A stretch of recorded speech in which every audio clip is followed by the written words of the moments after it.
This is my favorite book, and since the pages are really short for the introduction, I'm going to read you as much as I want to.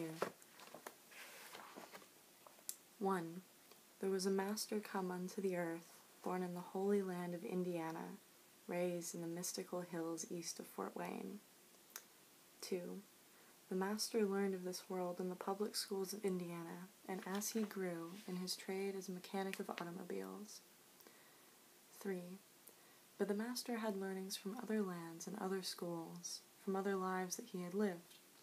He remembered these, and remembering became wise and strong, so that others saw his strength, and came to him for counsel. 4. The master believed that he had power to help himself and all mankind, and as he believed, so it was for him, so that others saw his power and came to be healed of their troubles and their many diseases. 5. The master believed that it is well for any man to think upon himself as the Son of God, and as he believed, so it was, and the shops and garages where he worked became crowded and jammed with those who sought his learning and his touch, and the streets outside with those who longed only that the shadow of his passing might fall upon them and change their lives. 6. It came to pass, because of the crowds, that the several foremen and shop managers bid the master leave his tools and go his way, for so tightly was he thronged that neither he nor other mechanics had room to work upon the automobiles. 7. So it was that he went into the countryside, and people following began to call him Messiah and worker of miracles, and as they believed, it was so. 8. But a storm passed as he spoke. If a storm passed as he spoke, not a raindrop touched a listener's head. The last of the multitude heard his words as clearly as the first, no matter lightning nor thunder in the sky about, and always he spoke to them in parables. 9. And he said unto them, Within each of us lies the power of our consent to health and to sickness, to riches and to poverty, to freedom and to slavery. It is we who control these, and not another. A millman spoke and said, Easy words for you, master, for you are guided as we are not, and need not toil as we toil. A man has to work for his living in this world. The master answered and said, Once there lived a village of creatures, along the bottom of a great crystal river. The current of the river swept silently over them all, young and old, rich and poor, good and evil, the current going its own way, knowing only its own crystal self. Each creature, in its own manner, clung tightly to the twigs and rocks of the river bottom, for clinging was their way of life, and resisting the current what each had learned from birth. But one creature said at last, I am tired of clinging. Though I cannot see it with my eyes, I trust that the current knows where it is going. I shall let go, and let it take me where it will. Clinging, I shall die of boredom. The other creatures laughed at it, said, Fool, let go, and that current you worship will throw you tumbled and smashed across the rocks, and you will die quicker than boredom. But the one heeded them not, and taking a breath did let go, and at once was tumbled and smashed by the current across the rocks. Yet in time, as the creature refused to cling again, the current lifted him free from the bottom, and he was bruised and hurt no more.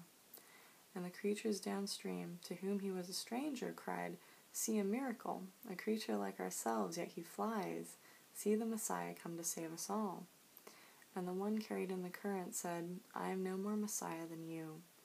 The river delights to lift us free, if only we dare let go. Our true work is this voyage, this adventure.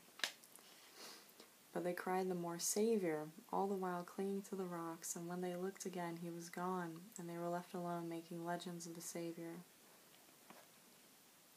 And it came to pass, when he saw that the multitude thronged him the more day by day, tighter and closer and fiercer than ever they had, when he saw that they pressed him to heal them without rest and feed them always with his miracles, to learn from them and to live their lives, he went alone that day unto a hilltop apart, and there he prayed.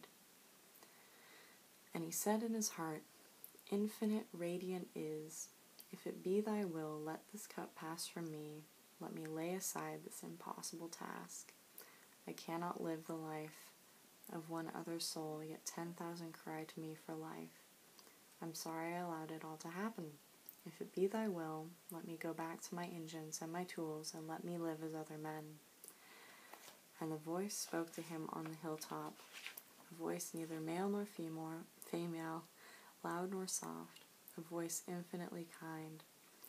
And the voice said unto him, Not my will, but thine be done, for what is thy will is mine for thee. Go thy ways, other men, and be thou happy on the earth.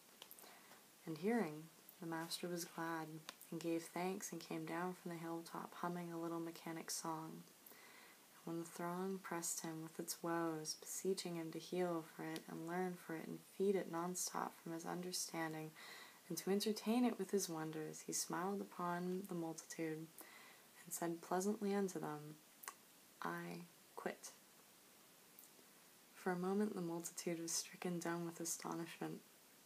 And he said unto them, If a man told God that he wanted most of all to help the suffering world, no matter the price to himself, and God answered and told him what he must do, shouldn't the man do as he was told? Of course, master, cried the many. It should be pleasure for him to suffer the tortures of hell itself, should God ask it. No matter what those tortures, nor how difficult the task. Honor to be hanged, glory to be nailed to a tree and burned, if it so be that God has asked, said they. And what would you do? Said the master unto the multitude, if God spoke directly to your face and said, I command that you be happy in the world as long as you live. What would you do then?